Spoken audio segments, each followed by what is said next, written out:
Thank you for the very kind introduction, Madhavacharya, which I do not deserve. But it's always great to be in the association of all of you, all the devotees. And always we should begin by requesting your blessings, your mercy, your grace, so that we can say something that will be pleasing to the Guru Parampara, to our initiating spiritual master, Srila Prabhupada, to all of you. Very, very grateful to be in all of your association today and every time that we can be in your association. Okay, so what we'll do, they asked me to, they said the idea is that we'll read the English translation of the verses. What I'll do is I'll also just talk about some of the key points from the verses in the purple as well, and then we'll go on from there. But I'll just begin with just a quick prayer to the Guru Parampara. So we're going to look at the Bhagavatam 4th canto, chapter 8, and so we're looking at text 46 to 62. So what I'll do is, we won't do call and response. I don't think that's the normal way you do it. So what I'll do is I'll read the verses and then we'll have some discussion around that as well. Okay, so verse number 46 of the Srimad Bhagavatam. So Gopeshwari, thank you for putting this up. So Gopeshwari said that the first verse that I read, I can read the Sanskrit, the translation, and the other verses will just read the English, yeah? Okay, so Tarunam Ramanik Yangam Arunokshte Janadaram Pratnatas Rayanam Nirnam Sharanyam Karuna Navam. Translation. The Radha Muni continued, the Lord's form is always youthful. Every limb and every part of his body is properly formed, free from defect. His eyes and lips are pinkish like the rising sun. He is always prepared to give shelter to the surrendered soul, and anyone, if you can bring the verse back up. Okay, and anyone so fortunate as to look upon him feels all satisfaction. The Lord is always worthy to be the master of the surrendered soul, for he is the ocean of mercy. Next verse. Okay. The Lord is further described as having the mark of Srivatsa, or the sitting place of the goddess of fortune, and his bodily hue is deep bluish. The Lord is a person. He wears a garland of flowers, and he is eternally manifest.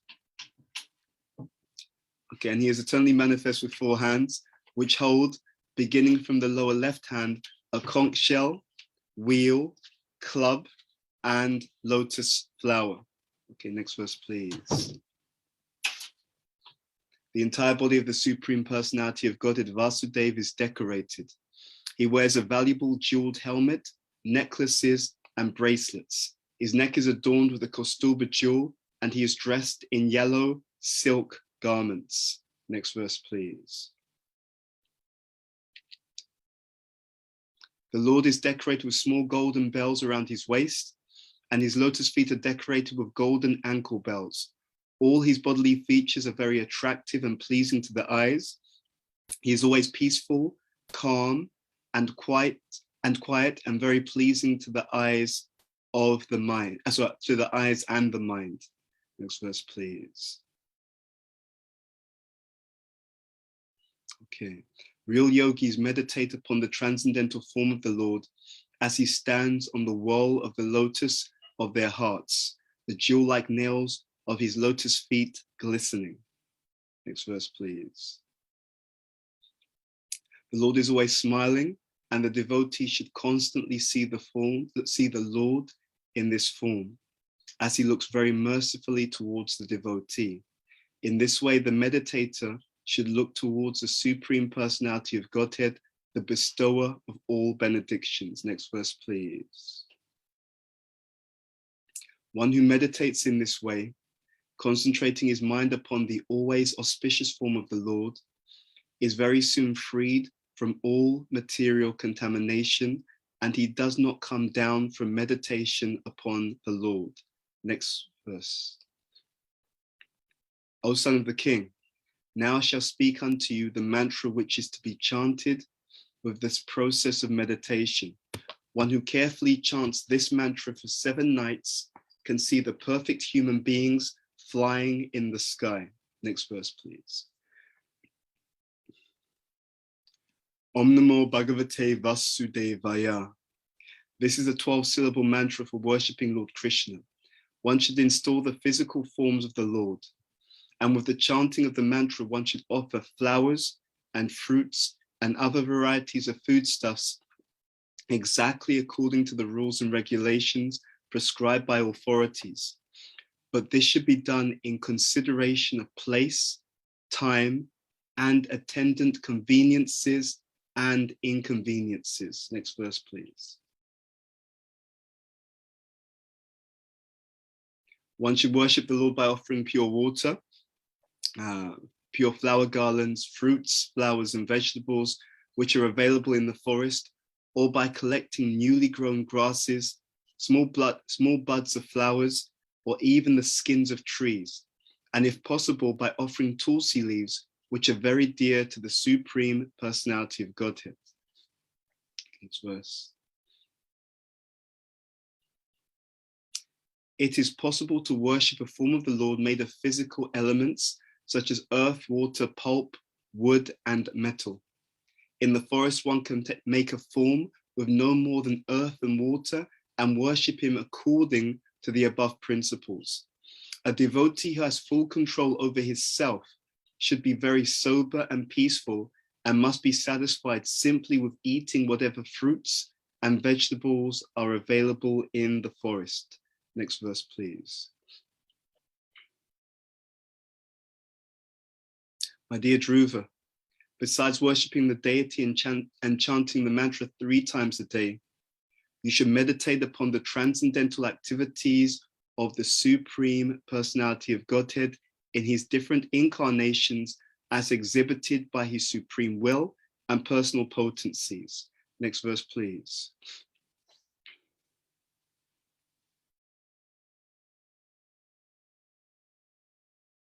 One should follow in the footsteps of previous devotees regarding how to worship the Supreme Lord with the prescribed paraphernalia, or one should offer worship within the heart by reciting the mantra to the Personality of Godhead, who is non-different from the mantra. Next verse, please.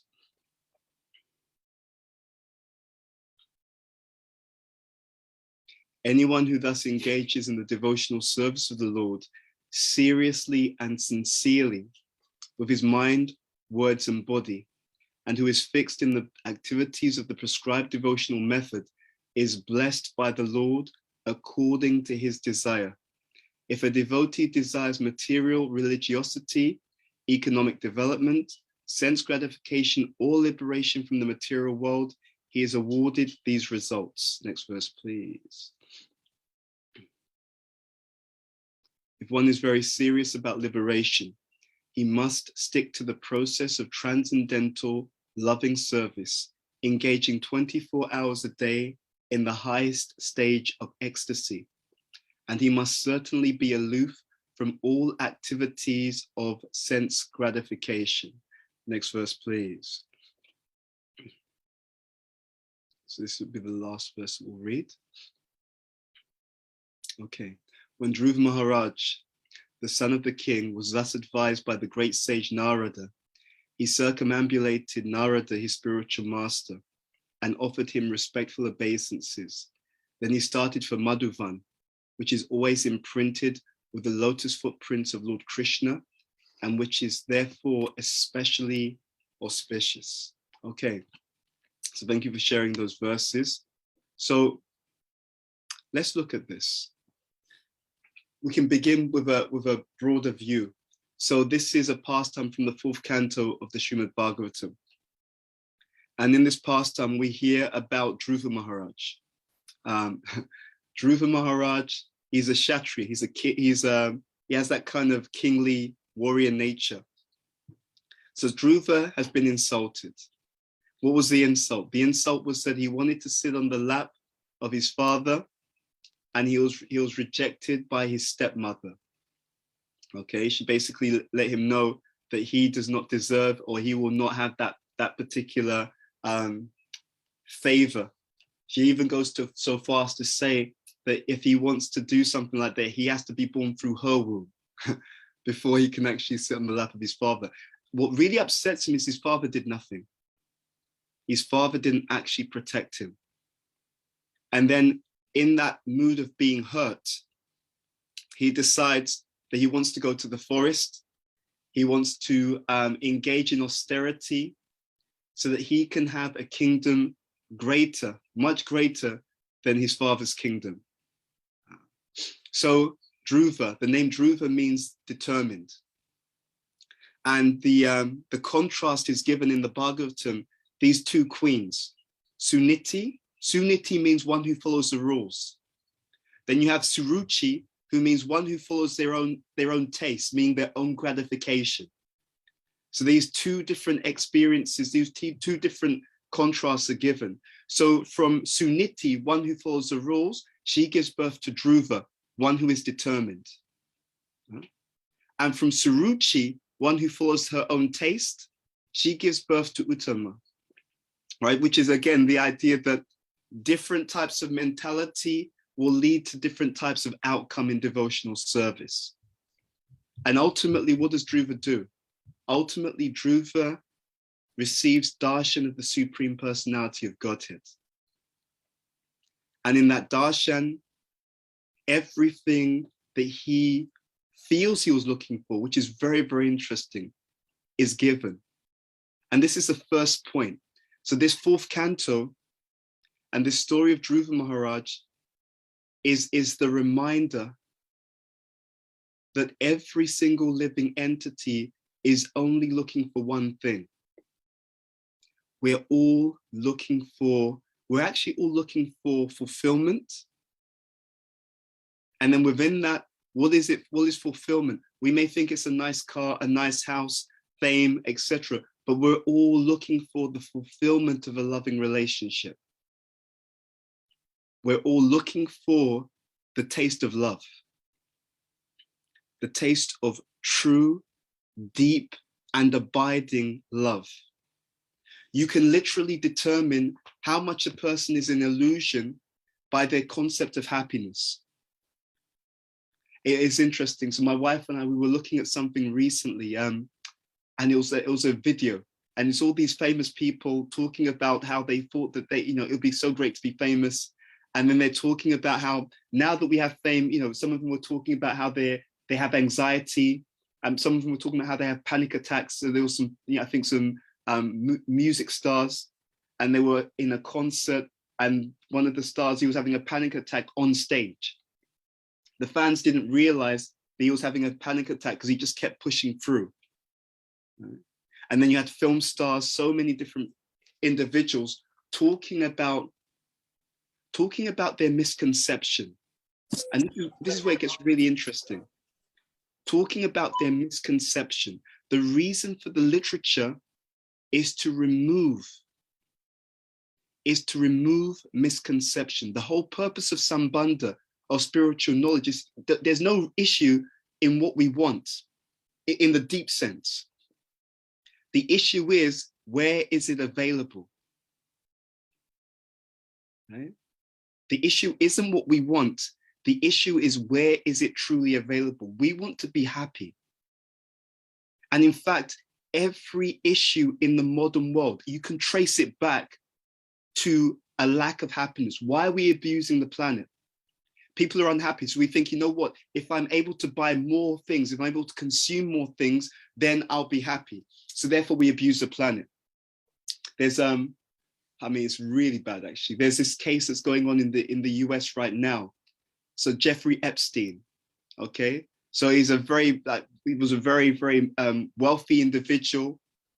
And you sometimes look and think, but if you're such a wealthy individual, why do you do all these degraded things? Why do such negative, ruthless, abusive behavior to so many people? You've got money. And for many people, that's where it gets confusing. You've got money, so you must be happy, right? Wrong. Again, misconception. So the Sambandha, the books of Srila Prabhupada is saying, yeah, everything that you are looking for, the happiness you're looking for, there's nothing wrong with that. The trouble is that we're looking for the happiness in the wrong place. So that's the first point. And as long as a living entity looks for happiness in the wrong place, it causes one not only to be frustrated, but what happens, and you see this sometimes, the people who are very materially attached, you see that life can burn them, right? It can burn the person because you spend all of your time and energy, even your youth, investing it in something that has given you no lasting satisfaction. Right?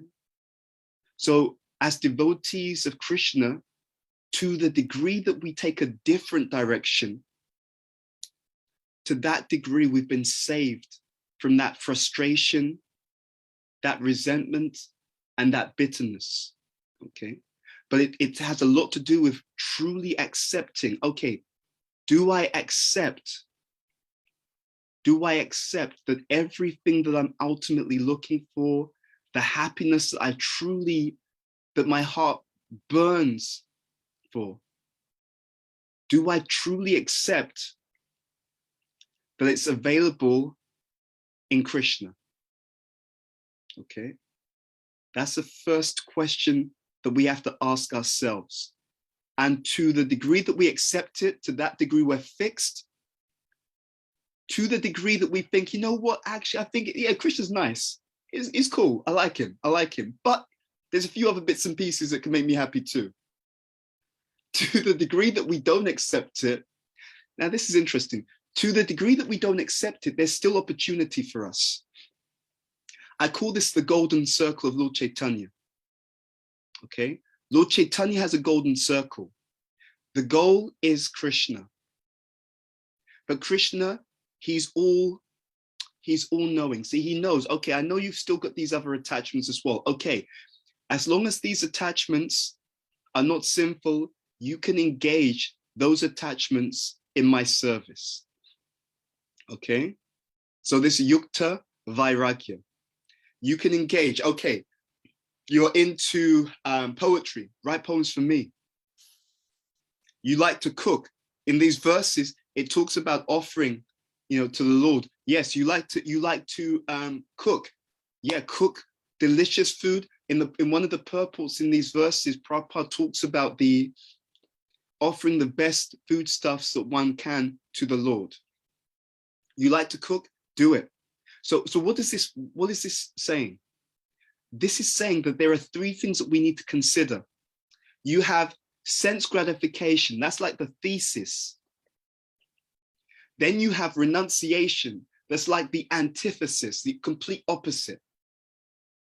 Then you have Krishna consciousness. Krishna consciousness is like the synthesis. It's not just gratifying your material senses, our material senses. It's not just completely renouncing everything. It is actually engaging everything that belongs to Krishna in his loving devotional service. And in one of these, it's a very amazing series of verses, because in one of them, it talks about, so in verses 59 and 60 that we read, it talks about how if one does so, if one is fixed in Krishna's service, Krishna reciprocates. I remember a story that Bhakti Tirtha Maharaj would tell. There was a king, and the king he's very generous. Like Kshatriyas can be very generous. So the king declared that he was going to give a gift of whatever his citizens wanted. So throughout the kingdom, his citizens, they could make a request and the king would give whatever they requested. Okay, so the servants of the king went through the entire kingdom, speaking to all the different citizens. They loved the king. Okay, this is your king. He wants to give you a gift. What would you like? Different citizens, they would ask for different things. I want a new home. I want this. I want that. The servants of the king, they approached one very wise Brahmana. And they asked the Brahmin, he said, the king's giving a boon to all of his citizens. What would you like? And the Brahmin says to the servants of the king, he said, all I want is that the king should come and visit me. And the servant's like, dude, are you sure? Like, did you hear what I'm saying? Like, it's the king, right? You can ask for anything. He said, that's okay. I just want that the king should come and visit me. So the servant said, okay, it's your choice. There's no one's trying to force you. They went back to the king. The king said, the king saying, oh, what do my citizens want? They reported the different requests of the different citizens. And they said that there was this one Brahmana, and he just wants you to visit him. And the king said, really? That's all he wants? And they said, yeah, we did ask him again. He said, that's all he wants. He just wants us to visit him. King said, okay, yeah, so make the arrangement, so I'll come and see him. So then the servants thought, well, if the king's going to go and visit this particular Brahmana, the king, he's used to being in very palatial environments. So if he's going to visit the Brahmin, we need to make sure that the Brahmana's house is palatial, because that's the standard the king is used to, okay? So we need to make sure that Brahmana's hut is transformed into a very palatial environment so that the king's comfortable. And then they thought, well, whenever the king visits anyone, right, even if he's in his palace, he has access to the greatest foods and drinks and so on. So we need to make sure that that Brahmana's house is stocked up with the greatest beverages and foodstuffs, because what if he wants a nibble on something? What if he feels a bit thirsty, right? We need to make sure that that's there. And then they thought to themselves, when the king goes anywhere, he's used to traveling on very kind of smooth, scenically attractive routes. The roads should always look very beautiful. So we need to make sure that the journey, that the pathway from the king's palace to the house of the Brahmana is also of the standard that the king is used to. So they made all of these arrangements. So ultimately, the king went to visit that particular Brahmana. And because he went to the Brahmana, everything in relation to the Brahmana was transformed. So it was understood that ultimately that Brahmana was the most intelligent. He understood that actually, if I connect with the supreme, or the topmost, let's say, the king in this example, then everything else will automatically follow. In a similar fashion, if we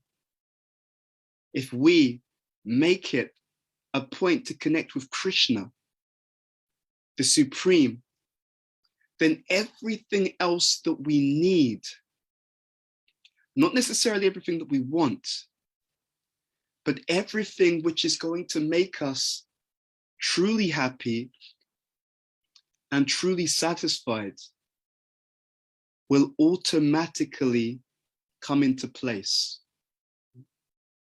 So in these series of verses, it really is just so interesting, because especially in the first verse, in the purple, so 4:8 and 46, is very, very beautiful for a number of reasons.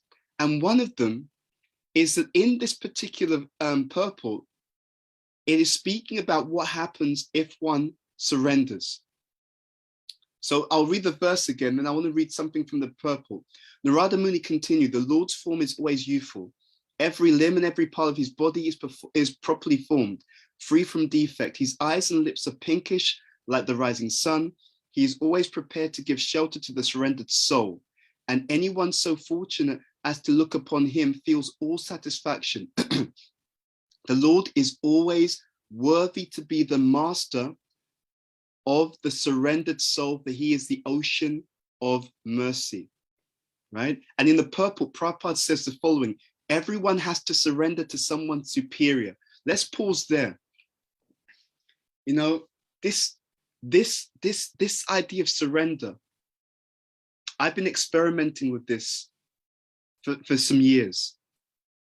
I've been experimenting with this for some years, and I wanted to share with you something about the results of my experiment. So my spiritual master, Bhakti Tirtha Maharaj, he gave us this prayer. Dear Srila Prabhupada, whatever we need to become pure in your service, you force that upon us. Whatever we need to have taken away, right, to become pure in your service, you please take that away. That prayer follows the mood of the previous acharyas. We had some association with His Holiness Satchidananda Maharaj, and he told us, I want you to look at the prayers of Bhaktivinoda Thakur from Sharanagati. Sharanagati means surrender. I want to suggest to all of us that the magic of spiritual life, and all of you have experienced this, the magic of spiritual life is the magic that happens when we surrender. Okay? So in this purport, everyone has to surrender to someone superior. The whole idea of guru, whether it's Shiksha Guru or Diksha Guru, the idea of guru is that we find someone that we can repose our loving surrender in. Okay? In this material world, we get burned easily, right? And I'll just be very clear to you. If in this ISKCON institution, you haven't had your fingers burnt yet, don't worry, it's coming, okay? If it hasn't happened to you already, you don't need to worry about it. It's scheduled somehow, in some way, some form. Yeah? But the miracle is that despite the fact that sometimes we have these experiences, that we can find an individual who we can repose our loving surrender to. And what is the one qualification for someone that we can give our loving surrender to? Is that they have reposed their loving surrender in Krishna. You see? Because they're being held in Krishna's hands, because they're being held in Krishna's embrace. When we surrender to them, we're automatically and simultaneously surrendering to Krishna. Huh? Krishna, and we've all seen it, Krishna is where all the miracles happen. I was speaking to a friend of mine, and he was saying that he'd spoken to someone who used to associate a lot with Ayendra Prabhu. So for those who don't know, Ayendra was a very pure person, a very staunch devotee of Prabhupada, a very fixed up devotee resident in Vrindavan, very famous for his kirtans. And this pastime happened. They were just sharing that Ayendra was going to see the deities. And what happened was, when Ayendra was in front of the deities, Krishna turned his head. The deity turned and looked at Ayendra and smiled. Yeah. Why was that experience there? It was because of Ayendra's surrender. Again, the magic happens to the degree that we surrender. And Krishna makes this promise. Yayatamam prapadyante. Tam satyeva bhajami aham.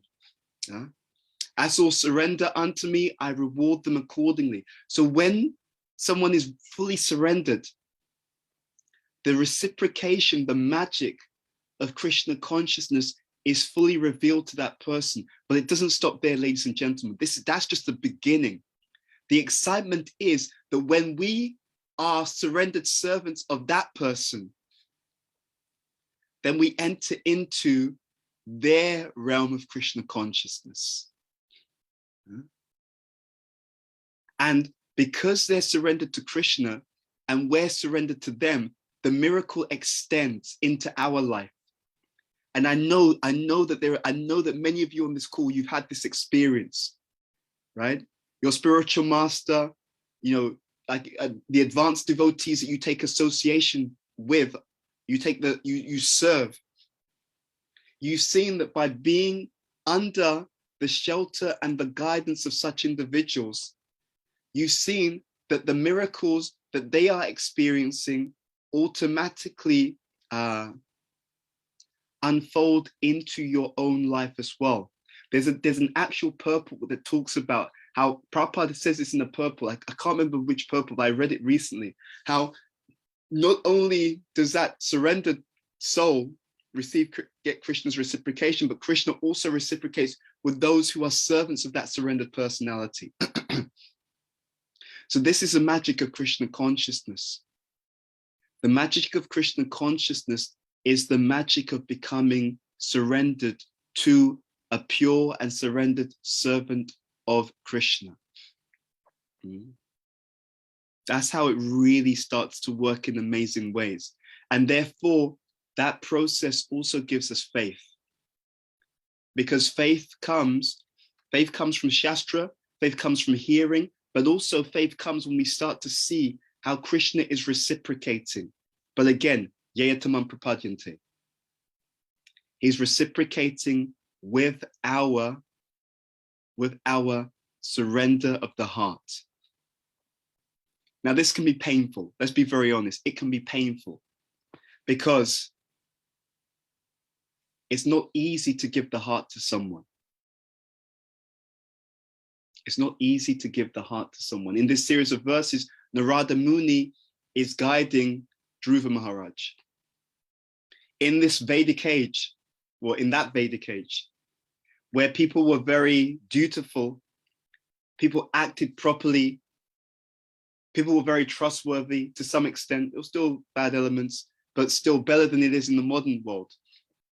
Therefore, it was easier to have faith in individuals. It was easier to have faith in authority. It was easier to therefore give the heart. What this word Shraddha, it literally means where the heart finds shelter. So everyone has some kind of faith. What they have faith in, that's another story, but everyone has some kind of faith. But at the same time, if we're sincere, Krishna will always make arrangement that we can repose our faith in surrendered souls. And by reposing our faith in those surrendered souls and service to those surrendered souls, we can be touched by the magic of Krishna. In this series of verses, in 4th canto, chapter 8, text number 58, we really see this point coming out about parampara. So I'll just read this to you. So in the verse of Bhagavatam, it says, one should follow in the footsteps of previous devotees regarding how to worship the Supreme Lord with the prescribed paraphernalia, or one should worship within the heart by reciting the mantra to the personality of Godhead who is non-different from the mantra, right? So everything has to be understood through the chain. Evam parampara praptam imam rajasayo vidu. Everyone has to understand. How do we understand what Krishna wants? We understand from someone who is more intimate with him than we are. Okay? And through that understanding, we're able to move forward. Now, I want to do a little experiment with you on this point. And it's an introspective activity. And I want us to take maybe 2-3 minutes to just, you can write this down, you can type it on your phone, however you want to do it. We know that surrender is a journey. Okay? It's not just, do you surrender or do you not surrender? It's a journey. It's a relationship. You do something for Krishna, you see, you experience some reciprocation, you experience some outcome, you experience some internal change or shift, and you think, wow, this is wonderful. Krishna's so kind. I want to do a little bit more. The surrender is a process of relationship that unfolds. As faith builds up, surrender is automatically also increasing. What I want us to look at are our obstacles to surrender and what we can do about them. Okay? So again, let's emphasize this. We gave this story about the Brahmana. He understood that if he receives the king's presence, everything else that he needs will automatically come. We know in our own lives, at least through the scripture, but many of us will have experiences that when we surrender to a superior personality who's a representative of Krishna, when we associate, when we're in that mood of service, magic unfolds. And they represent ultimately our surrender to Krishna. We surrender to Krishna by surrendering to Krishna's representative. This is the heartbeat of this Krishna consciousness movement. And this surrender elicits grace, it elicits mercy, it elicits magic. I'll be honest, I've seen so many devotees, and I can tell that the reason why they're not moving forward in the way that they could is because they're not receiving as much mercy as they could. And the reason why they're not receiving as much mercy as they could is because they have the misconception that it will all happen just by their own endeavor, which is not our philosophy. Our philosophy, and I remember my Guru Maharaj speaking about this many times, he said, and you can find these classes on btswami.com, he said there are certain states of Krishna consciousness that you just cannot reach by your own endeavor, right? Without association, without the association of more advanced devotees, there are certain levels of Krishna consciousness that simply cannot be attained. I remember him saying this many times, and the classes are there also online. So what I wanted to do is get us to first do a reflective exercise. So 2 parts to this exercise. Part 1 is just write down what holds us back from surrendering, okay? We gave you one idea, this idea that, yeah, you know, I tried, I got my fingers burned, etc. I get it. So we all have been in these spaces, hopefully not right now, but we've been there. So I want us to, first of all, just write down, we'll take a few minutes, write down what are some of the things that hold us back from surrendering. That's number 1, question number 1. And question number 2, what can we do about it? Because again, in the mood, and it's Prabhupada's mood as well as the mood of Bhakti Tirtha Maharaj, in the mood of application, it's not as dynamic to just read and hear. That's great, it's very important. But it's even more dynamic to read and hear, Shravanam, then meditate on what we read and hear, Manana, and then apply what we hear, Nididhyasan. Because whenever a devotee follows these 4 stages, so we hear, we reflect upon what we hear, we apply what we've heard. When we do this, the whole world changes for us. Why does the whole world change? The reason why the whole world can change for every devotee at every moment of every day is because when we hear, reflect, and apply, we change. And when we have changed, then everything in our world has now changed because we're different. Okay, this is implied in this series of verses. So what do I mean by that? There's a particular verse where Prabhupada is talking about how, where the Bhagavatam is saying that by engaging in this worship, you know, by engaging it with the mantra, by engaging in the process, it talks about, and you'll remember when we read the verses, that one can see the perfected human beings flying in the sky. What that actually means is that when we engage in devotional service and purify ourselves by that engagement, then we can see and experience higher states of Krishna consciousness. We can see and experience more of the miracles in Krishna consciousness. So again, a request for all of us, not just in this class, but always, let's use the teaching. Let's apply this stuff so that it transforms us, so that we can relish a deeper state of bliss, a deeper state of ecstasy, deeper miracles in Krishna consciousness. Okay, so what I'm going to do now, I'm going to pause the call for, let's say, 3 minutes. And again, the exercise is as follows. Part 1, what holds us back from surrendering more? Okay, that's part number 1. Okay, part 1 of the exercise. Just write down your own reflections on this. What holds us back? It could be you personally, it could be devotees in general. It's up to you. Okay, what holds me back from surrendering more? And question number 2, what are some ideas, what are some things that I can do to move forward in this process of surrender? So we'll give you 3 minutes and then we're going to come back and we're going to discuss further. So I'm going to switch off my camera and we'll come back together 3 minutes from now. And when we come back, by the way, no pressure, but if you'd like to, you can switch your camera on just so I know you're present, and so we can start to have a dialogue and an exchange, because I want to learn too. And you'll have realizations and insights that I don't have.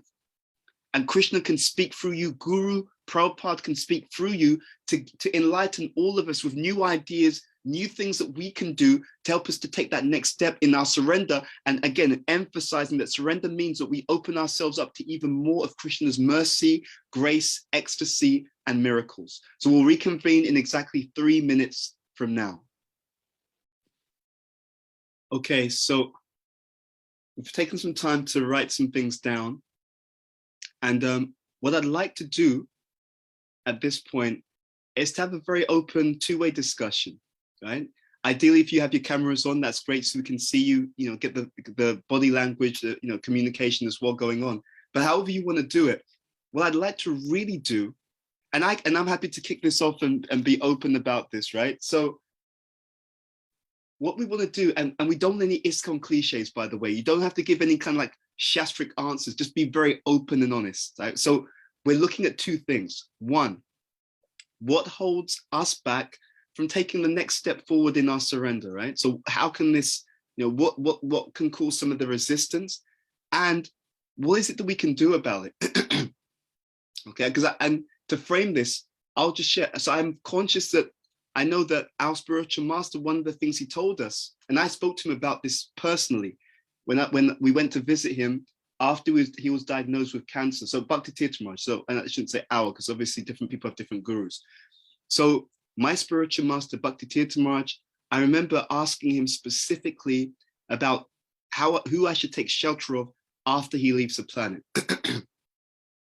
And he told me specifically, he said that wherever you find sadhu qualities, and then he mentioned that some of the God family will be taking shelter of people like, etc.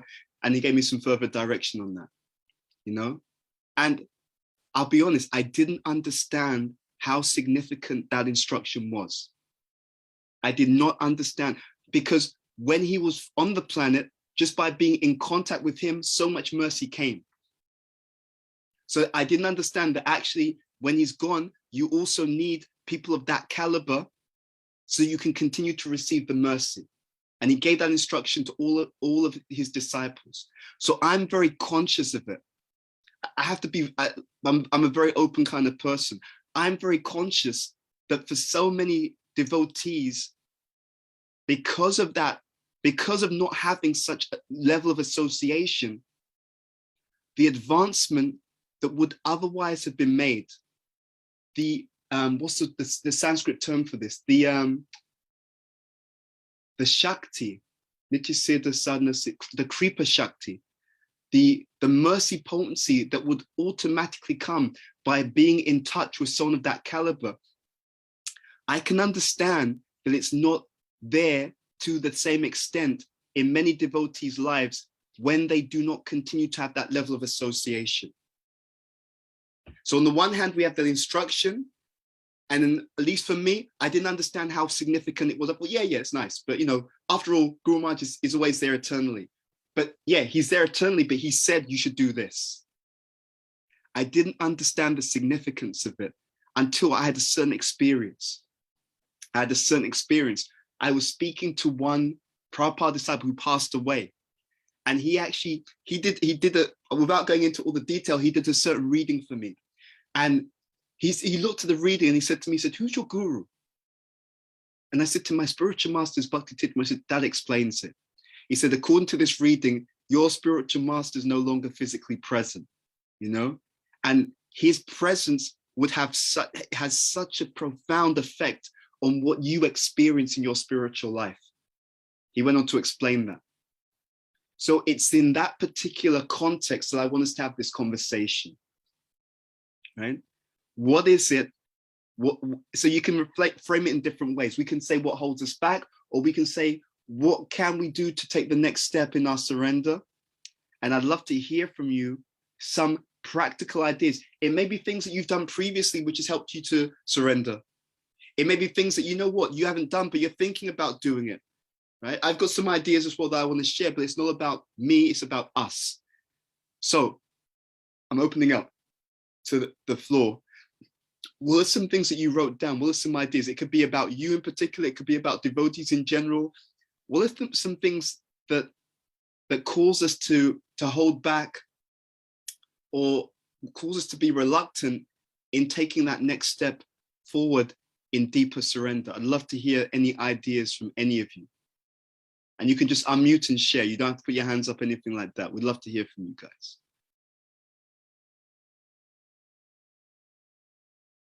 Who would like to begin? Okay. Hare Krishna. Hare Well, good morning. Please accept my obeisances, everyone, and Bhuta Bhavana Prabhu. All goes to Srila Prabhupada and our spiritual master. This topic is very, is always relevant, but particularly lately, it's been extra relevant. I love the question.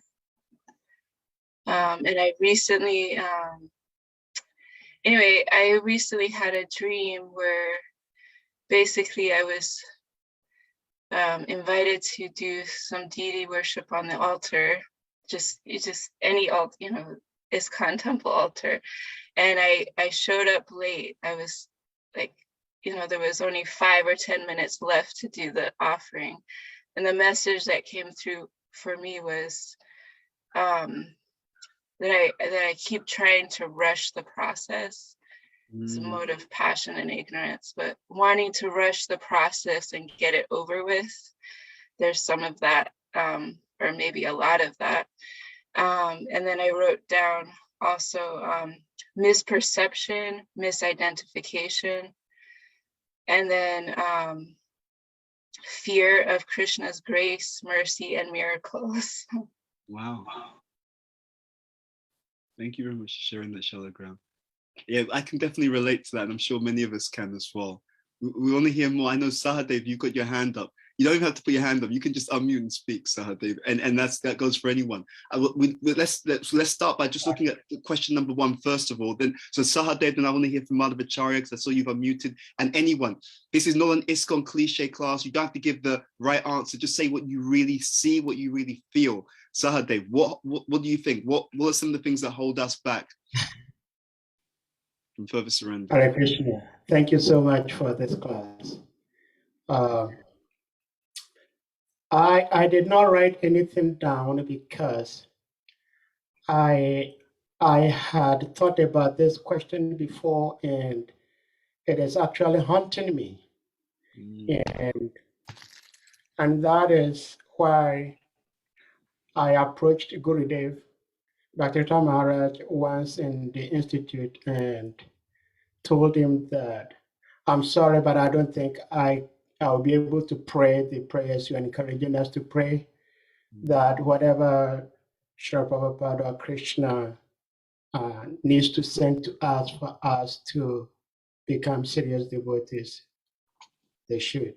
And that is fear. I'm so fearful because in my very young and immature spiritual experience, almost every surrendered devotee of Lord Krishna suffered, and they continue to suffer. And I have attachment to my body and my material little sense gratification, and I do not want to lose those gratifications. And so I consciously or unconsciously do not try to push myself as much as I possibly could, for the fear that the more serious I become, the more pain Krishna may send my way. So what do I do to counteract that? Is to do away with the fear. And doing away with the fear and understanding that Krishna is a sweet father, is not going to make me suffer unnecessarily, is not there yet. So that is my situation. Hare Krishna. Hare Krishna. I want to just tune into that before I want to come to Madhavacharya, but I think it's such a powerful point. It very much resonates with me, and I'm sure with many others. So as we go through, what I'm thinking is wise, is as we go through, we should try and think, what can we do in a situation like that, you know? And so to your point, Sahadev, yes, we have fear, we still identify with the body, we feel, you know, that people may suffer if they surrender. But I'll be honest with you, what I've seen, and I really believe this, is that you talked about, you know, we don't want to surrender, and we don't want to suffer, and that's all of us.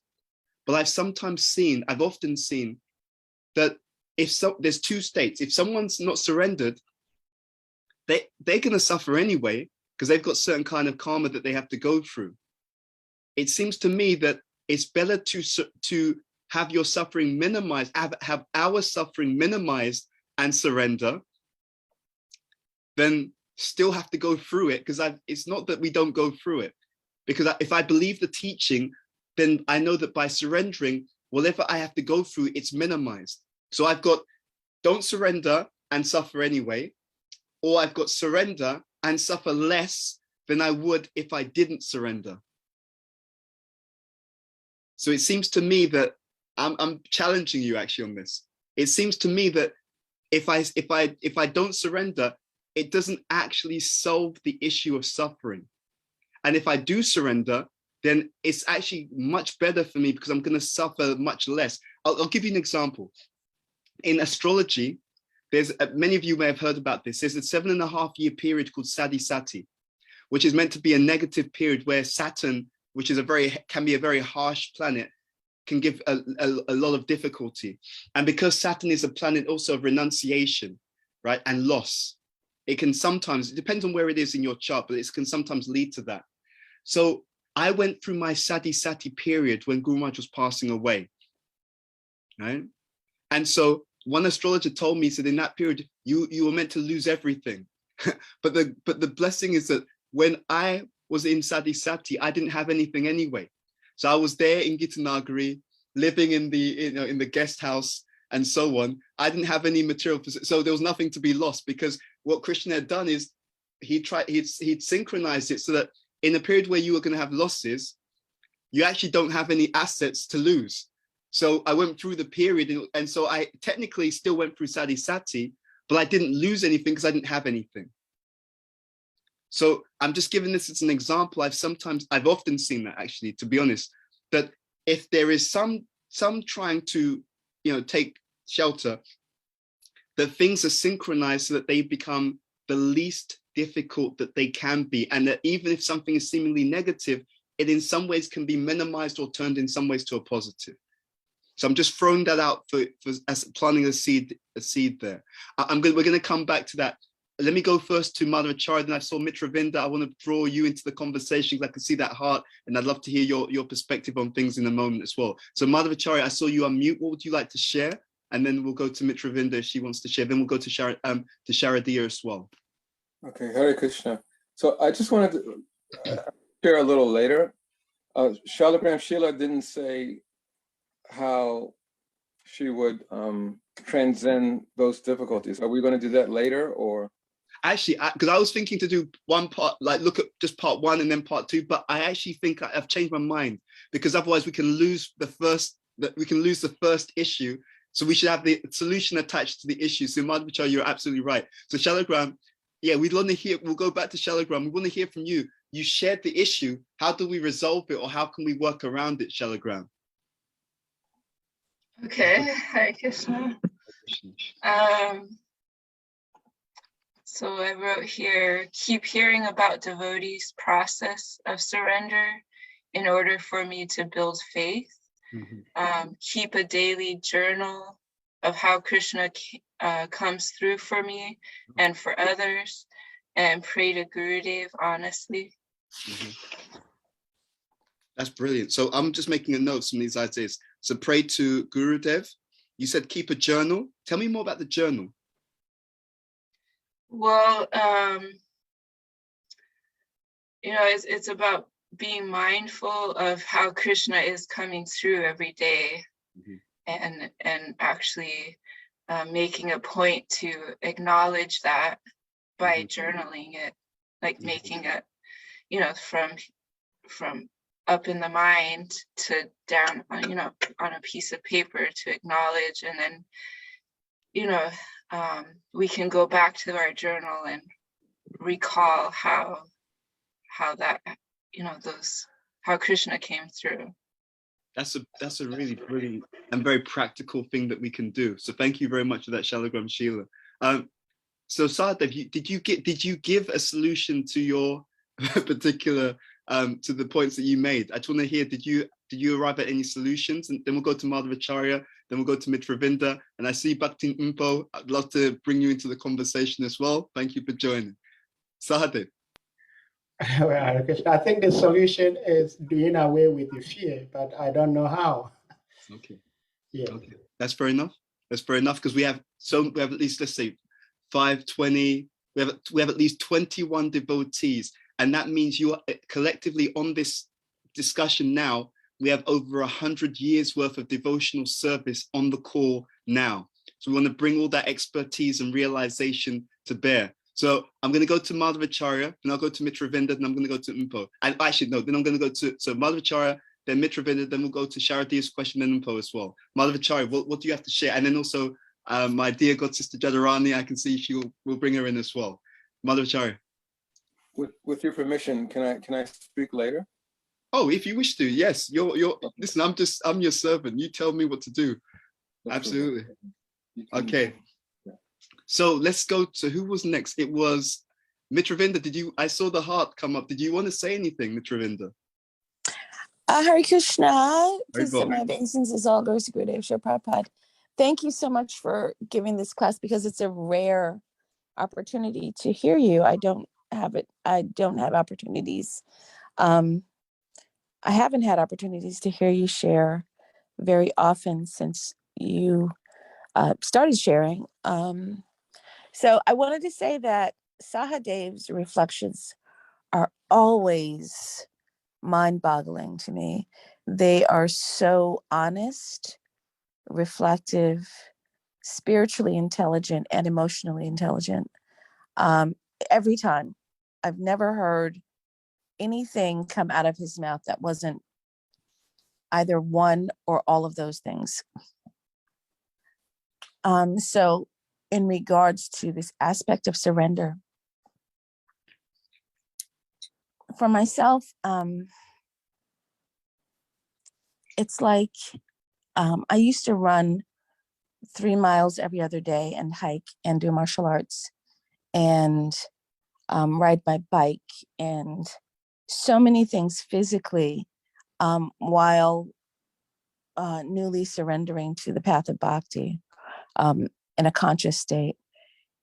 And so while running, there's this piece that, you hit the wall. And once you hit the wall, everything's a struggle. Like breathing, you feel the muscles cramping your thighs and your calf, and your back may be straining if you're going uphill. But once you hit the wall, which comes not in the beginning of the run, but more towards not the end, but just after the middle, where you struggle so hard, when you hit, it's called a brick wall, you bust through it. And once you bust through that wall of pain and awareness of what you're physically going through, which is also emotional and on some perspectives spiritual, I feel, when you break through that wall, there's silence, there's no pain, there's no struggle. I don't even remember myself breathing sometimes, but the breathing was there automatically. Everything was on auto drive. And then it became easy. But in that easiness, the experience of the adrenaline was not there for me. So I'm getting back into running now, but I was just reflecting on that in terms of the process of surrender, So I feel like in honesty, and I'm going to reach out and try to be vulnerable, which is not an easy thing for me. And I'm going to say this as a blanket also, for many people with African heritage in America, and I'll say especially women, being vulnerable means, being the target at a shooting range. It means that you're gonna get it. So get more pain or not the compassion that is needed or support or whatever is on the other side of the pain. So again, it's not an easy thing to do, but for me, the aspect of surrender would mean kind of that, like the ride is over. And there's so many aspects to the ride that are addictive because we have these bodies. And ultimately, the surrender we're talking about will mean that we give up these bodies. And I've heard and I hear, the goal is to go to Vaikuntha, to go Loka Vrindavan, where there's, I think a lot of times this aspect or knowledge of no more suffering, no more pain, none of that.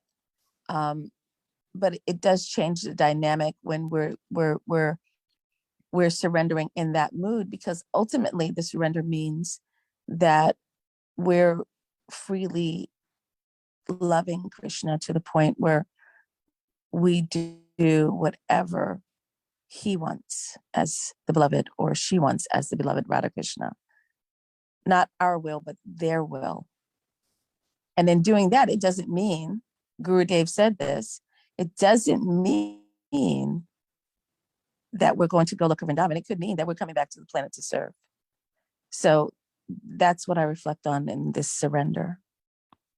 Fantastic. Thank you very much for your reflection, and very, very deep reflection as well. So we want to hear from a few. So I'm going to go to Sharadia's question, then we're going to come to Umpo, and I can see Sundarananda. I can see a few other hands, and I can see Jadarani. We're definitely going to come there. So Sharadia. Hare Krishna Prabhu. So my question was related to what Sadev Prabhu shared about, having this this fear that if we surrender, we will suffer more. Because he mentioned that if you look at the life of devotees, it seems that they are suffering more. So I was wondering if a devotee is very serious and sincere about, like in this lifetime, getting back, or not getting back to God necessarily, but just like developing pure devotional service, then I was thinking that might then, that's the question, might it not then condense their karma in the sense that, this person has karma for, I don't know how many multiple lifetimes, and there's different, suffering they would need to experience over multiple lives. But now, because they want to, finish all of that in one lifetime, then adjustments need to be made, and then maybe that devotee will experience more in this lifetime, and then it might look like, from our limited perspective, it might look like they are suffering so much more, but it's actually because things are kind of being fast forwarded for them, because they want to be back with Krishna, and Krishna wants them back because he's reciprocating with their desire. So actually they're not, if we have the bigger perspective, they're not suffering more. It might just be that they are experiencing it at a faster pace. Yeah. And because Krishna's mercy is always there, it's still going to be, as you mentioned, like he arranged in your life, you lost, but he arranged it in such a way that it wasn't as intense as it could have been. Yeah, that's true. So just a few things. I remember Bhakti Tirtha Maharaj made the point. He said, Krishna never gives us a test that we can't handle. That's one point. He also said, and he said exactly what you actually said, Sharadi, and he gave an example. I remember the class. He said that what happens is, if you're doing really well in your business, let's say you're working for a company, you're a great employee, you're doing really well, you're working hard. what do? The head of the company sees that this person's a great employee. So what do? They give you more because they know that you're more competent. So they give you more. They say this person can handle extra responsibility because he or they're efficient, they're intelligent, they're hardworking. So he allows you to burn off more quickly because he knows that you're serious. So, and we should also remember that we often judge devotee suffering from the external perspective, but what we don't look at is the internal perspective. So a devotee may be going through more externally, but that doesn't mean that they're actually suffering so much internally. And that's a really important distinction to be made as well. So yes, it is the case that we know from scripture that it's any difficulty is minimized. It may be that people are able to accelerate the burning off process so that they can quickly go back home, back to Godhead. But there will always be an internal sense of satisfaction if the person is really going deep in that process of Krishna consciousness. So thank you for bringing that point to our attention. Okay, great stuff. Let's go back to Mpo, then we'll go to Jadharani. Hey, Hare Krishna, everyone. Please accept my humble obeisances. All glories to Srila Prabhupada. When I heard you ask that question, it took me back to a conversation I had with a very good friend of mine who's a devotee about 2 days ago. And she said, you know what? Surrendering to God was so much easier for me when I was Christian. Worshipping the Lord, loving the Lord, much easier for me when I was Christian. And it left me thinking, because I said to her, I completely agree. My life flipped upside down. When I started devotional service, I lost all my material successes and opulences. I started to suffer psychologically, emotionally. Everything flipped upside down. I was like, I miss the days of hailing Jesus and the good Lord Jehovah, where he would shower me with so many blessings, etc. And I went into this whole spin of my previous experience versus my current experience. And when I finished speaking to her, I reflected on it and I thought, very little attention is given in the devotional community to those who are transitioning from one form of faith to the other. Because when you come from a Christian background, God is merciful and he gives and he blesses, and only the devil takes away, strips this from you, makes you suffer, attacks you spiritually, etc. Now, obviously, as you gain more knowledge on the devotional path, you begin to understand that that is a very simplistic view of good versus evil, and it doesn't factor in karma. But the time for that to fully become realized is long. You don't realize it overnight just by reading Prabhupada's book. You don't realize it overnight just by chanting Hare Krishna for 2 years. It takes years for you to get over what was like 25 years of a different religious experience and a different experience of God. So my struggle in surrendering is that I feel like, my goodness, when I surrendered to God, Krishna, I suffered so much more than when I thought that I was surrendering to God through the Christian lens of who God was. Because in the Christian sense, you pray for abundance and you get it, that's God's grace. If you're suffering, that's not God's grace, that's the devil. So in Krishna consciousness, it's like, that's all Krishna's grace, suffering and gain. Loss and gain, blessings and trauma, everything is Krishna's grace and Krishna's mercy.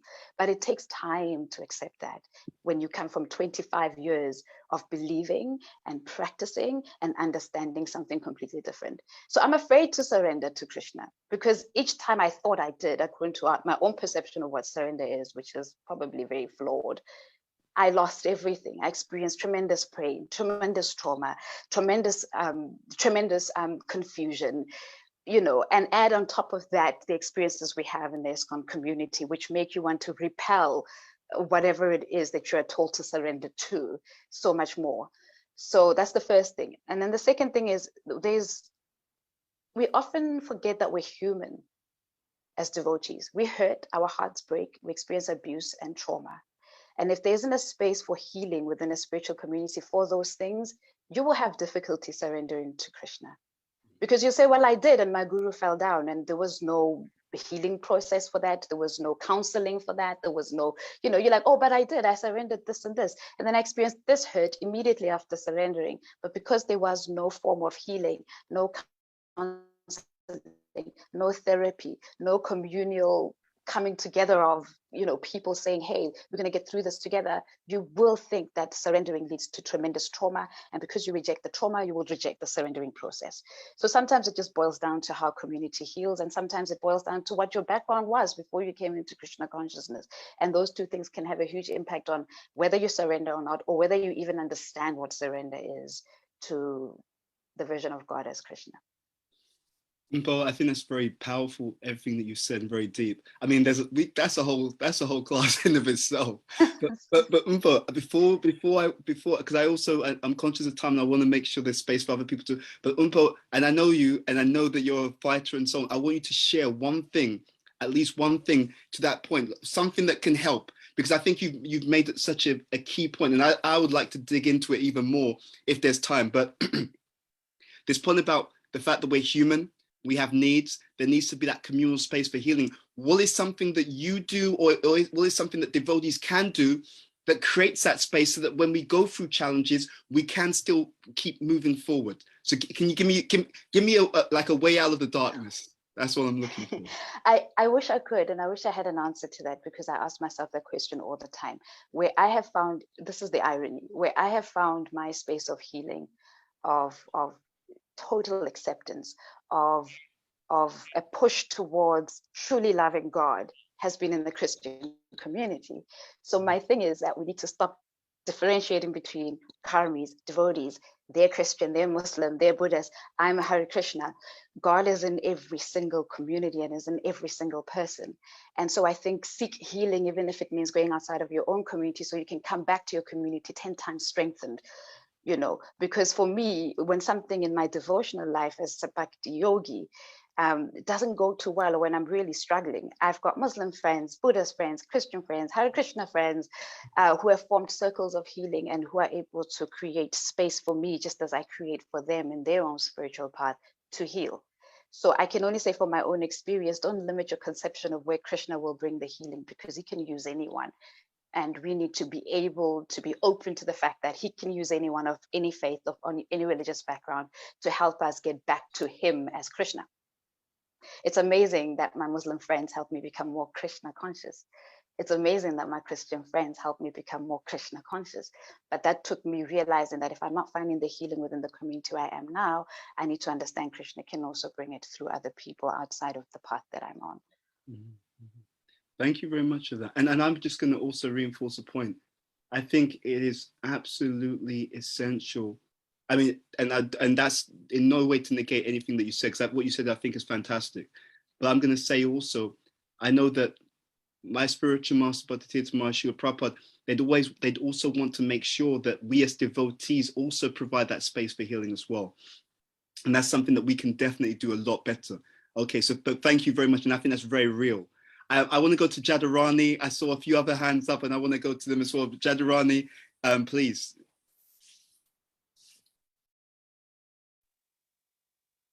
Can you unmute, Jadarani? Brilliant, Oompa! Brilliant, Oompa! I think Jadarani's having some struggle with the unmute. Okay, You got I'm finally unmuted. So I'm going to try to speak quickly so the others can, share and I not ramble. So I guess in answer to your first question, what's holding us back?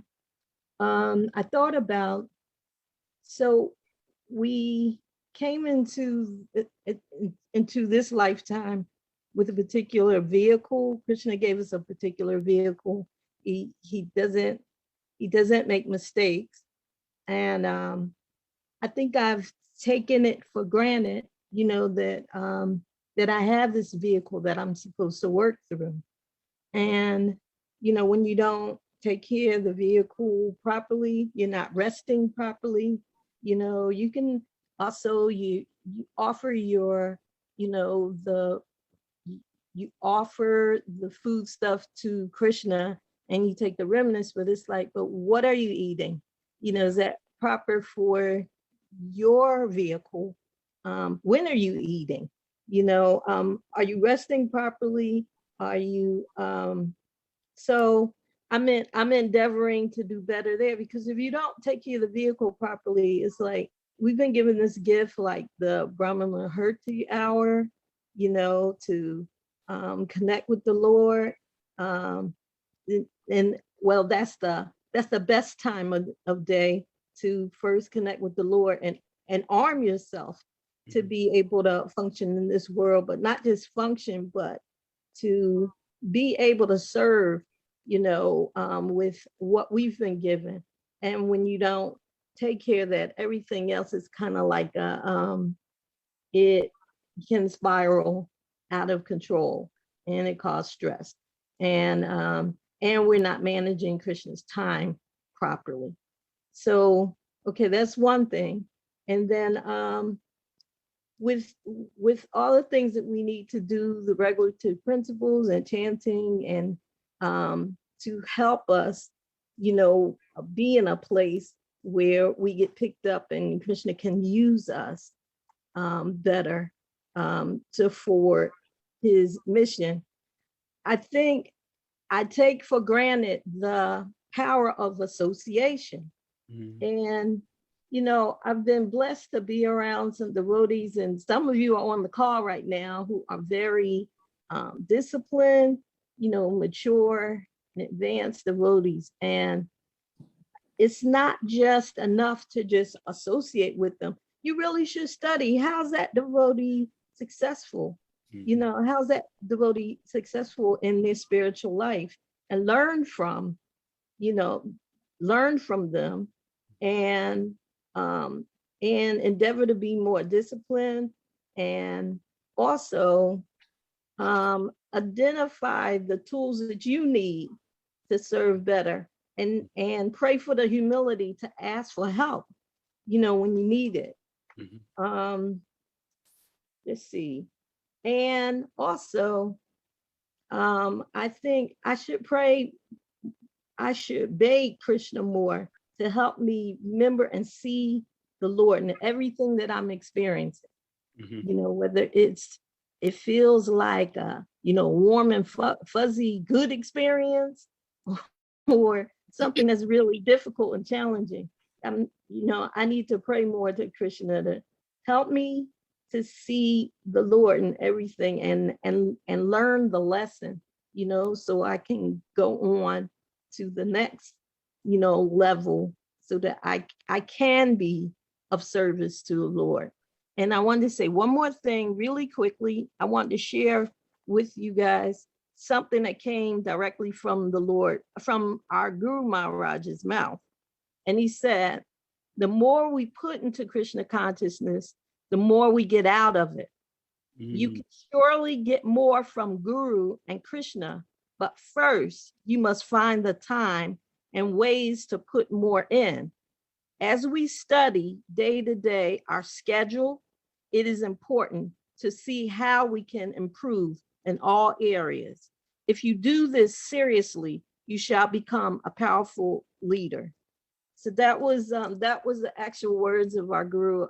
He wrote it in a book for me. So I have no excuses for, you know, trying to improve, you know, my spiritual life, and endeavor to be of service to Guru and Krishna, of course, to the devotees in the community.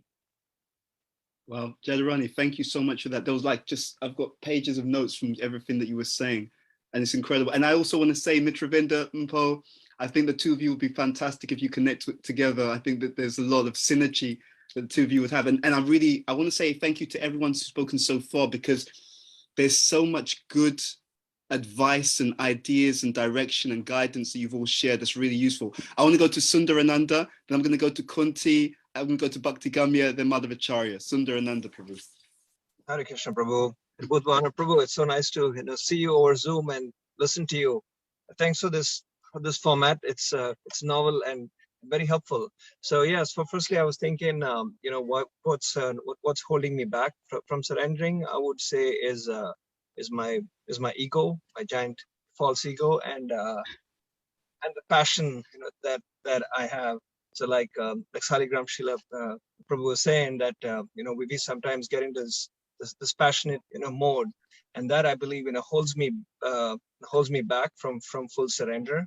And as devotees, Mitra Vinder Prabhu, others were explaining, Jadurani Matsi, so that it's all these tools that we have, like, as devotees, we can access, like, especially the mercy of devotees, and as she pointed out, like Bhakti Maharaj said, the Brahma Muhurta, I think all this would help me. So yeah, so in summary, I think like two things that I took away. One is to be more in the association of devotees, be it in person or even on Zoom calls like this. And the other is to keep improving my sadhana, because that can ultimately override and offset any amount of false ego and passion I have, because that ultimately rules and triumphs. So that's what I got. So again, so thank you so much for this wonderful format. No, thank you so much. It's again very, very useful. Thank you for that. I want to go to Kunti, and I'm going to go to Bhakti Gamya. Kunti. Hare Krishna, can I say one thing, please? Okay. I'm sorry to interrupt. Is that Sundarananda? Is that Sundarananda? Did he come to Philadelphia? Sundarananda? Is that you? Yes, yeah. No. I'm actually yes. I met you, like, and Dronacharya Prabhu. Okay. Can I say one thing, please, on this format? When my son was little, there was some kind of interaction with a child, and I told my son never to fight at a temple. And Sundarananda Prabhu caught the boy and told him that you cannot act like that. And I saw it. I was on my way upstairs, and he intervened. And I have to say how much I appreciate him from a Vaishnava perspective, a dad perspective, because he has children, and in a way that I tell you so much. I appreciate you. Thank you for being here. Hare Krishna. Hare Krishna. I don't recollect this particular one, and I'm not 100% sure whether you have the right Sundarananda, but I do remember meeting you and Dronacharya Prabhu. So yes, maybe it was in the past. I did come to the Philadelphia temple a couple of times. We were living in New Jersey and Manhattan, and now we moved to the DC area, like in Maryland and Potomac. Forgive me, I'm just going to, conscious of time, because I don't want us to end without giving the opportunity for a few others to speak. So I know I'm going to go to Kunti, then Bhakti Gamya, then Madhavacharya. Kunti, please. Can Bhakti Gamya speak first? I don't mind. It's up to you. Yeah. Bhakti Gamya, would you want to go first? I think, well, since Mother Kunti requested, so I'll follow her instruction. Yeah, I mean, this is such a perfect topic. I've got so many things which are blocking me. So I think a deep thing is that I'm just like, I'm not absolutely convinced that like no one else in the material world is happy. Like, and I think Elissa touches on something that Vaishnav said today, that on this call, that sometimes it doesn't look like devotees are happy. Like, yeah, sometimes there's some kind of argument on Facebook or some kind of scandal or some kind of struggle, and sometimes it just looks to me like sometimes devotees don't look like they are happy. So then, or even if I have a difficulty with a Vaishnav, and it just feels like it doesn't all feel so transcendental. But I think the problem is my vision. I think I have deep material conditioning and a very like a fallen vision. So I project this material conditioning onto everything I see, even devotees. So I think the fix is to I think it's go deep into my sadhana, like just have steady, consistent spiritual practice every day, and that way hopefully I can be purified gradually from the sort of way that I see. And also, as touching that, sometimes I just have like genuine like lethargy and just a lack of enthusiasm to do more. And then I feel like I'm just going to do like the bare minimum in devotional life. And I just don't feel like doing more. And this also somehow relates to what Empo said, because like I had the same struggle where like, because I have an older brother who's like heavily Christian. Also, my husband knows what I'm talking about. And so like, it's like my older brother, like he just like he doesn't do like any of the austerities that we do in KC, but because Jesus Christ in his life, he feels like he's saved, you know, and like he's like so positive. Sometimes as a voice, we're kind of like, oh, you know, I'm so fallen, or you know, doing all these austerities. My brother's like not doing austerities, and he feels like, yeah, I'm absolutely wonderful. And so so I think sometimes that kind of lack of enthusiasm and lethargy. I think it's because I have a lack of sometimes a lack of taste. I get overwhelmed by a lack of taste. So I was thinking just maybe to take shelter of more kirtan, and so it's just, and then also taking shelter of the things that help me to feel nourished in devotional life. Thanks so much, Hare Krishna. Thank you very much for sharing that. I think we should, so is there anything to say on that? So I think that's a really important point, though. So the holy name, kirtan, aspects of Krishna consciousness where you actually feel nourished. I think that's a really important point, because sometimes people are, sometimes we're unnecessarily austere when we don't actually need to be. So yeah, that's a really good point. Thank you for sharing that. Mother Kunti, would you want to share something? Then we'll go to Mother Chai, then we'll go to Sharadia. Okay, so I'll be the proper wife and say, let my husband go first. Madhvacharya. No, go ahead, Kunti, please. No, I just, thank you. I remember Guru Maharaj, Bhaktitirtha Swami Maharaj saying, as he left to travel, he would say to us, don't stay the same. When I come back, I want to see you different. He always said that. And then when he came back, he would go around the room and say, you know, ask us about our services and how we have grown or we've changed. So in that mood, in the beginning of the year, I usually like make a list of things I would accomplish that year. Last year was reading a certain number of books. And at the end of the year, I sort of go back and assess, evaluate what I've done, what I have achieved and what I haven't. And most of the time, December comes, I'm so disappointed with myself, you know. I just, maybe, I don't know if I have to modify the list of things I need to accomplish, or I feel I need to accomplish. So there's no, not such disappointment at the end. So this is December. I'm just walking around feeling so bad and lamenting that I haven't achieved what I have set out to do. So I'm not sure how I can approach that. That's a really good one. I mean, first of all, it's really interesting that you set yourself goals like this at the beginning of the year, and you also do like a review at the end. So let's throw this out, because what would you advise? Any advice for Mother Kunti on what's been shared? Mother Charya or anyone, feel free to jump in.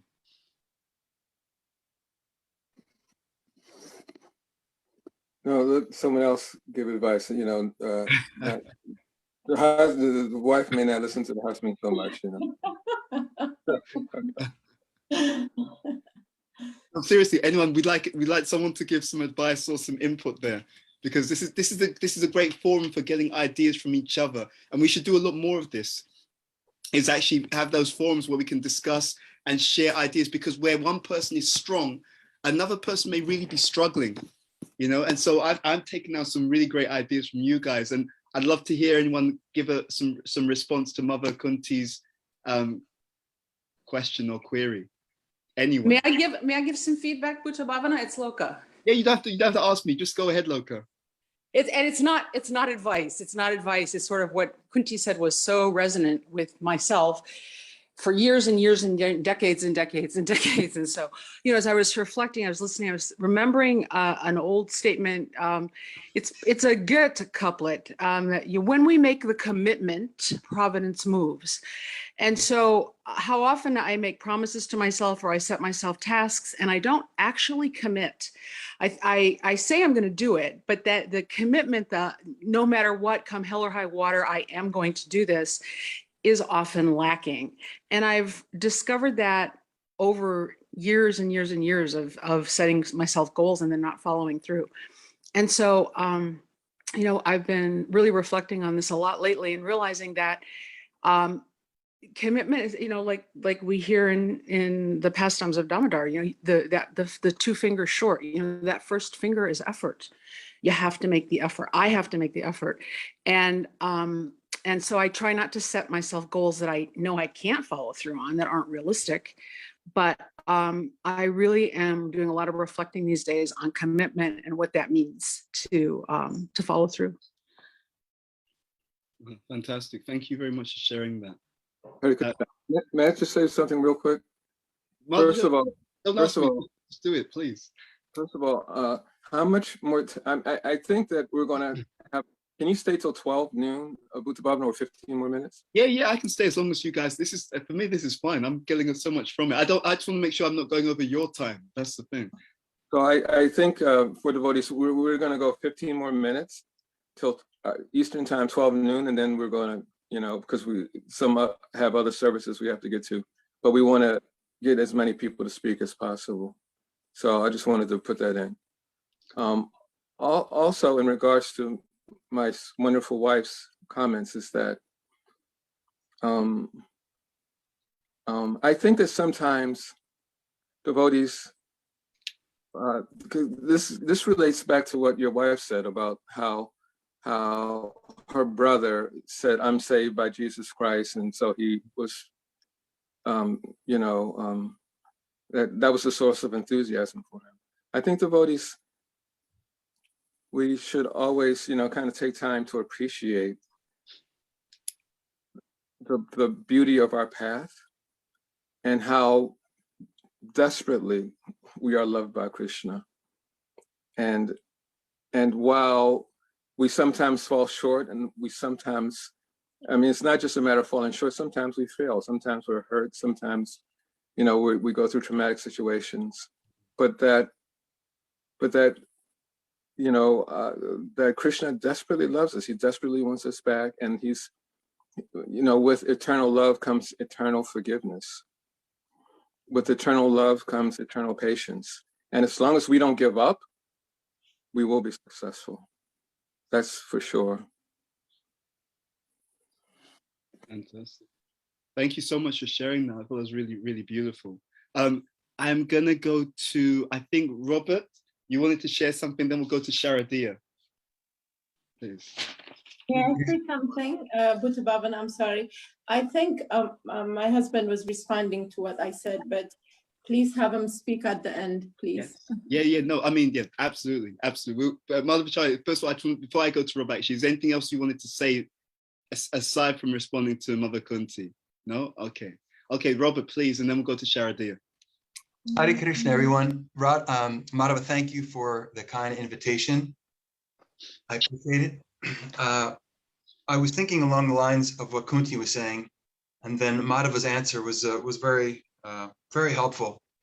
But the idea of surrender is very intense, particularly in relation to the standard that we hear and that we experience from our teachers, our gurus.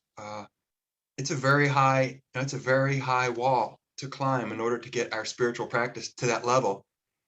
And two things stand out for me is I want to be good to my own word. I don't like breaking my word, and it starts with yourself. When I set out to do something, I plan, I execute, and not all the time, but I accomplish what I'm doing. And I find it very challenging in the context of the bhakti practice with the various, like I say, high-level standards.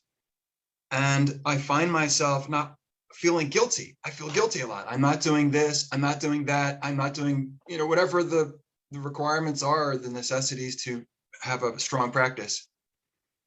So how do I deal with that? How do I deal with I'm breaking my word, or I feel guilty? I don't want to feel guilty in my spiritual practice. So what do I do about that? Well, I lower the bar. I lower the bar and attempt to have a practice. As I wasn't sure who was saying this earlier, about the one woman was talking about what she does to stay with it, and that's somewhat of my strategy, is do these things that resonate with me, that enable me to stay with it. But even then, and that's what I do, but even then I still have this underlying sense of I'm not doing enough, this is not the way it should be. So this concept of surrender for me, it's like, yeah, there's no way in the planet I'm going to surrender when I know for sure I'm not going to be able to keep up with the standard and then feel guilty. So it's a vicious cycle. And when I hear these stories of these sadhus who are giving up everything, and we're so envious and so trying to aspire to that, I mean, I'm not even interested in doing that, So this is the challenge I face in my spiritual practice, and yeah, that's it. Thank you. Thank you, Rob, for being so open. I'm going to share just one response to that, and I'm going to go to Sharadi, and I'm going to also go to Sonia, because I saw you've unmuted as well. And it's just one thing that I'm conscious of, and I think it's good to mention it here, because many people have talked about surrender. Surrender is a process. We touched upon that before, and I think that one of the most painful things that we can do for ourselves as devotees is to put pressure on ourselves that suddenly we have to be suddenly at some really high level. I don't see it as actually suddenly having to be at some level. It's actually meant to be you're walking on a journey. Okay, so it's like you're walking up some stairs. So the main thing is, how do I make sure that I stand firmly on step number one? Okay, can everyone hear me? Okay, I can see some people. Okay, good. So the main thing is, how do I make sure I'm firm on step number one? And then how do I go to step number two? I mean, at least for me, I'm nowhere near like my gurus or anything like that. But I'm conscious that if I want to be, I want to be situated where I am properly, and then I want to have the momentum to take the next step. So I think that if we understand surrender to be a process of unfolding, rather than that I suddenly have to be here or at a very high place, then I think that will give us the momentum to keep moving forward. And there's a particular lecture, Mother Kunti's comment inspired me on this. There's a particular lecture, The Importance of Short-Term Goals, by Bhakti Tirtha Maharaj, and he talks about that. And I love the point that you made, Robert, because it's about also being very realistic. And I love the point you made about having a standard that's something that we can attain. Because when we get it to a point where, okay, this is something I can actually do, every time I hit that particular level, it then gives me a bit more enthusiasm and capacity to be ready for the next thing as well. So I think it's really important that we don't create a situation for ourselves where we feel under pressure that we have to suddenly be here, but rather it's like, okay, first of all, where am I? Right? Where am I? And this is why I deliberately framed it at the beginning. So it's like the process of surrender. How do we see what's holding us back from surrendering further? Not that we suddenly are expected to be perfect, because to your point, Robert, which I think is a great point, if we try to be there, there's no way we can just suddenly jump. But what we can do is just try every day to see, or every month or every year to see, how can I move forward? How can I move in a bit closer to where I want to be in the long term, So thank you for sharing that. I'm going to go to Sharadia, and I'm going to go to Sonia. Sharadia, you have your hands up, and I saw it was raised for quite some time.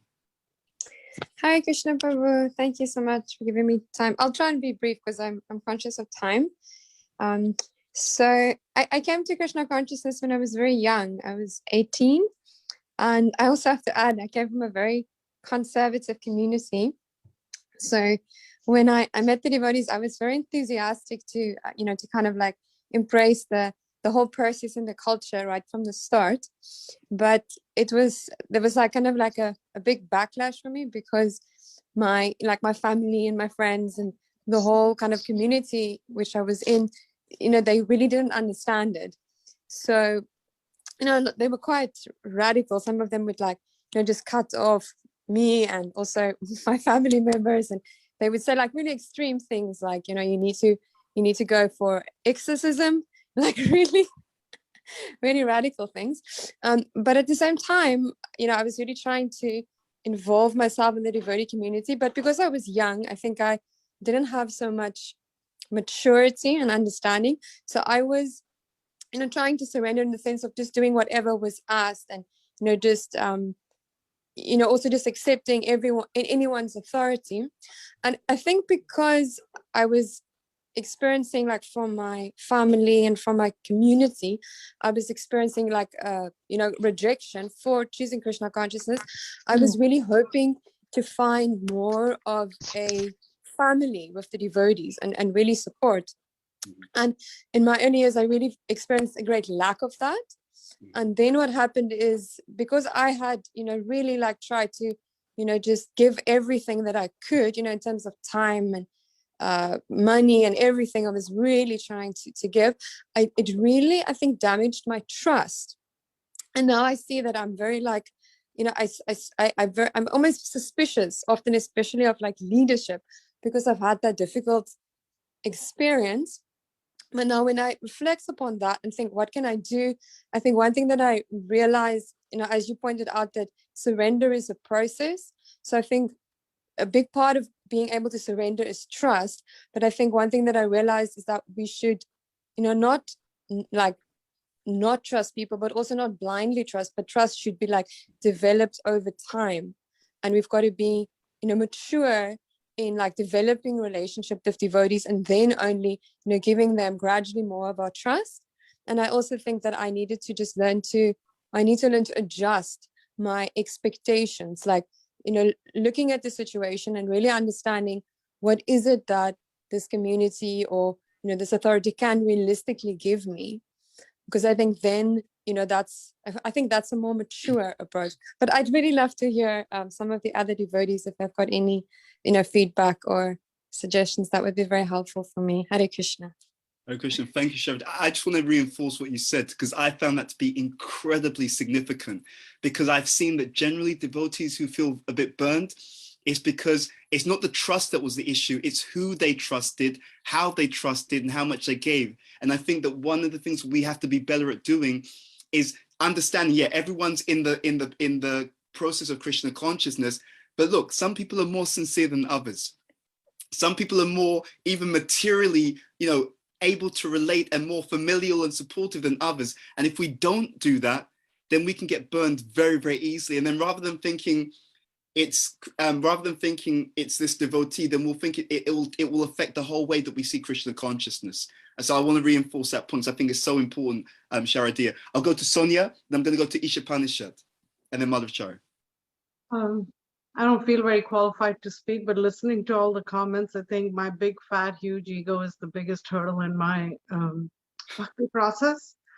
And I just need to learn to surrender more and serve more. But relating to the point of Mother Kunti, Mother Loka, Robert, you, everyone, just, you know, talking about struggling in Krishna consciousness, setting goals and trying to make achievable goals. One of the things that helped me a lot was listening in one of his lectures, Maharaji mentions that it's better to struggle in Krishna consciousness and be struggling to reset your goals than to struggle in the material world. And that, to me, it was just like the golden words. And, you know, so I struggle with it every single day. And I just say, okay, it's better that I'm struggling in this than in the material world. And I raised this question, actually was asking this question to Ramapad Maharaji one time. And he said, his words of wisdom to me were, learn to love yourself as much as you would love somebody else that you really love. So be compassionate to yourself and don't get mental about it. So I think the combination of listening to those words of wisdom have helped me continue to reset my goals almost every day, you know. So just wanted to share their words of wisdom. Thank you so much. Thank you so much for a really heartfelt comment, Mother Sonia. It's so beautiful to hear you speak, you know. We'll go to Ishapanishad then, if there's time, folks. I'm conscious also. I could speak to you guys forever, but I'm also conscious. I know that people have things to do as well. We want to make sure we hear Madhavacharya Prabhu. Yes, yes. I do also want to hear him if he's still here somewhere. Okay, he's there. Yeah, Ishapanishad. Jai Prabhu's Hare Krishna. Dandavat, pranams, all glories to you, wonderful, wonderful Vaishnavas. Hari Bol, this is such a wonderful format. It's so unique seeing everyone. I don't want to talk a whole lot, but when I'm depressed or when I'm sad, I think about what Prabhupada says about the soul being such a joyful, jubilant entity anyway. It's happy by nature. The soul is naturally blissful, but us being in this material energy kind of makes us have to adjust and prepare ourselves. Thank God for Krishna consciousness. Thank Krishna for Krishna consciousness, because we have the keys and the tools to be able to do it.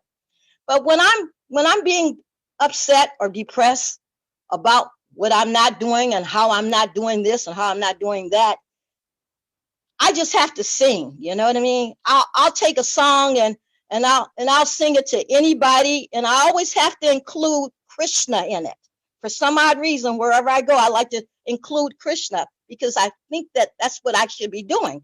That's my sadhana. But I don't want to take too much of your time. I just wanted to sing a little happy song because it kind of fits in with the time of the year that we're dealing with. And it goes like this. Sleigh bells ring, are you listening? In the land, snow is glistening.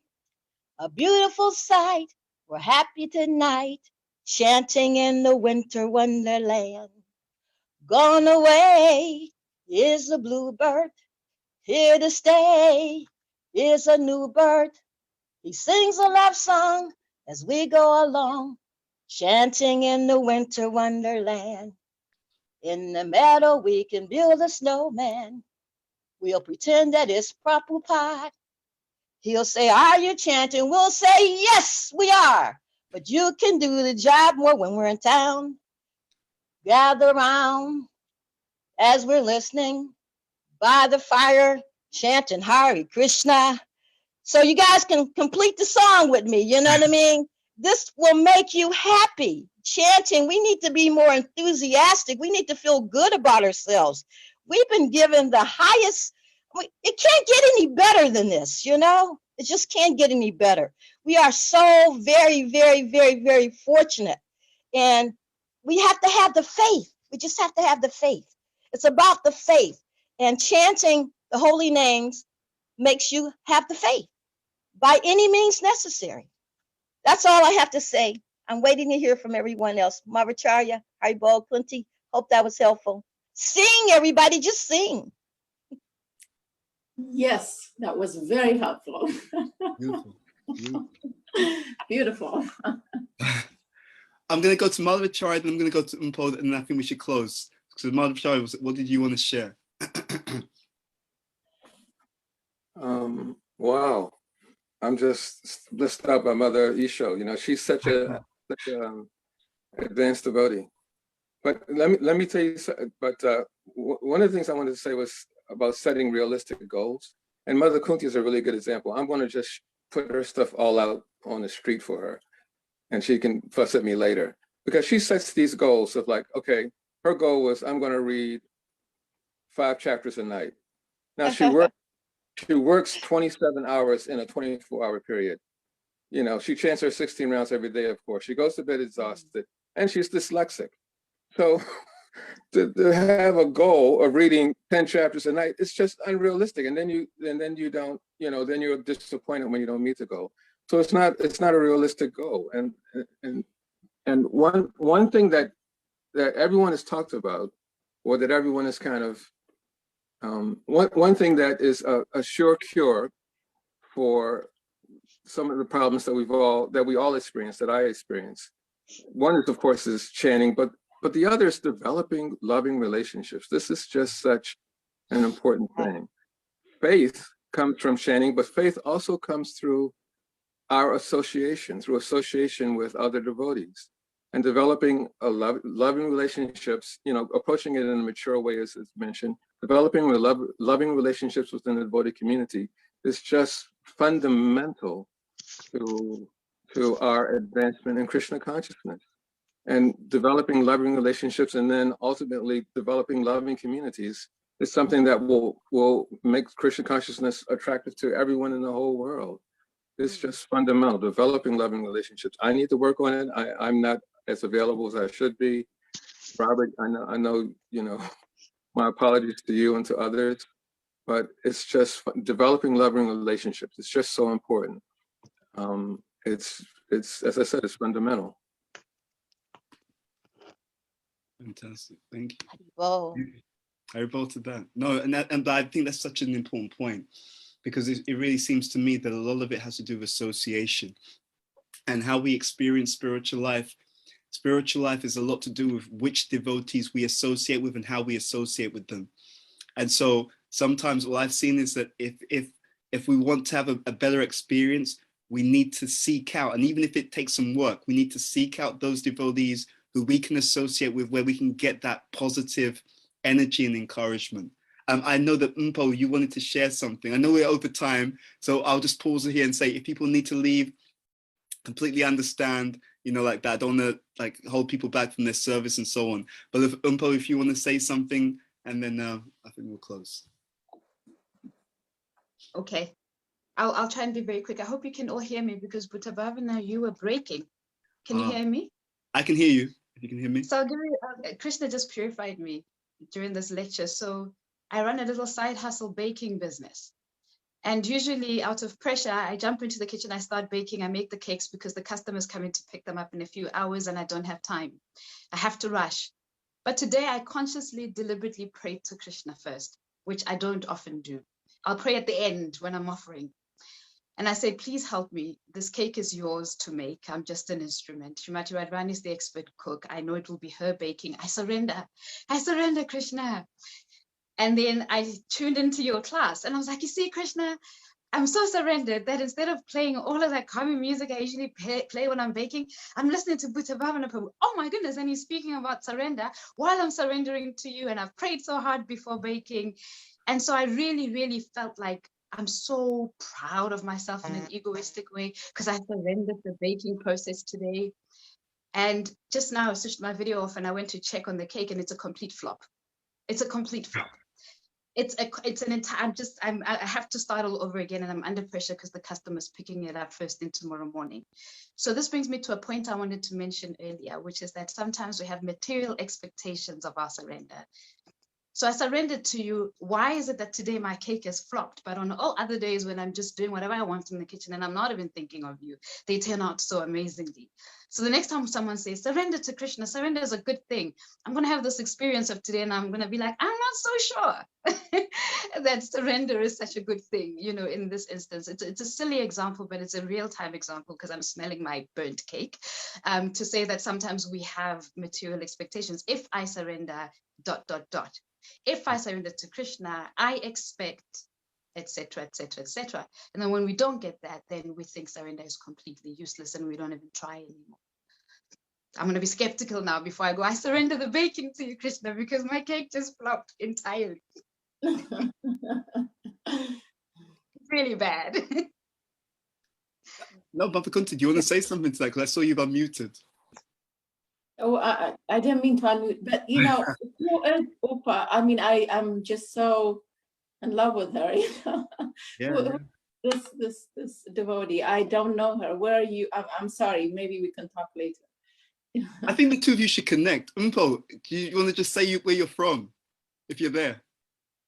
Yes, I'm here. I'm back in the kitchen, so I've stopped my video, but I'm in South Africa, and yeah, Bhuta Bhavana has my contacts. So if anybody on this call would like to connect, it would be my blessing actually to connect with all of you.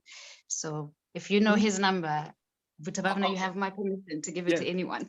Okay, Mpo is an incredible spiritual warrior. She's absolutely fantastic, dynamic, intelligent, powerful. I mean, she does stuff with leaders, professionals. She was doing something with like world leaders, like heads of state as well recently as well. So you should definitely connect. And I think this is a good forum to actually build those connections, because I think with Mpo, if I'm really honest, I think if you had the kind of association of some of the devotees here, I think it will really nourish your own spiritual experience of Krishna consciousness. Because I think with you, you need to associate with the right type of devotees. I think that's a big part of your journey. But that's just me. Okay, that said, I'm gonna ask Madhavacharya, would you like to make any closing comments? Because I know I've gone over time, and my apologies for that. But it was just such a real and powerful conversation. I just want to say thank you to all of you for that. Madhavacharya, please take us out. So thank you. I mean, Bhuta Bhavana, you are just an amazing speaker. You have amazing realizations, and you have churned this nectar of our association to a point where we all feel nourished, and we're just really grateful for you. And you know, we love you. No, we love you too. I wanted to just make one comment before we go, and that's about what, you know, the fruit of association. The fruit of association, the benefit of association is, we become more patient, we become more loving, we become more humble, we become more grateful, we become more tolerant, we become more forgiving, become better fathers and mothers and husbands and wives and members of our community. We tolerate difficulties better. We can see the bright side of any difficult situation so that we can tolerate it better. I mean, these are the fruits of surrender, and you know, and it's worth fighting for. It's worth striving for on a daily basis, and it is a daily battle. And with, proper association, with good association, with good loving relationships, with good habits, cultivating good habits, then ultimately, it's a process, but ultimately we all will be successful. Of that, there's no doubt.